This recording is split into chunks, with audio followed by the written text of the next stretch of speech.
I'm Sanjay Manohar. I'm a neurologist here in Oxford, and I work at the interface of artificial intelligence and neuroscience. The idea of a Hippocratic oath tailored to AI is an extremely interesting one. I think is something that will hopefully serve better than the codes of conduct and practice that already exist for the profession. The Hippocratic oath is something that has stood the test of thousands of years, and I think having something that could also work in the long term for artificial intelligence would be wonderful. One of the big themes that emerged was what is a human being, and I think initially I'd come with a very open mind that humans are not necessarily special, and maybe persons, individuals may be more primary. Perhaps there are other features or phenomena that could be defining in what we are. But I think one of the things, the take-home messages of the conference has been that there may be some primary features that anchor human nature. For example, the ties that it has to motivation, needs, being a biological entity, an embodied entity. These are things that may carry more weight than sometimes realised. So the biggest thing that I think I have contributed to the oath is the openness to people who don't necessarily share all the same beliefs. In particular, I'm thinking about people who embrace long-termism or utilitarianism, people who might not necessarily think of the individual as sacred. Those kinds of people, I think, need to be included in this oath and want to take the oath.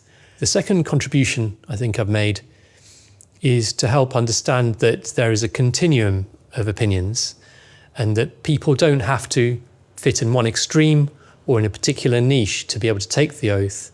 I hope I've made it clear in the snippets that I've contributed that there's a variety of beliefs that you could take, and those are all acceptable, but what's really important is that you consider both ends of the spectrum, both sides of a coin, and that the people who design AI can be circumspect and use rational decision-making, and as well as their hearts in deciding what is good for the world in the future.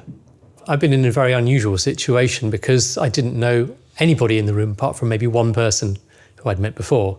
So you do feel a bit out of your comfort zone, especially when some of them are lawyers, some of them are AI professionals, CEOs of companies.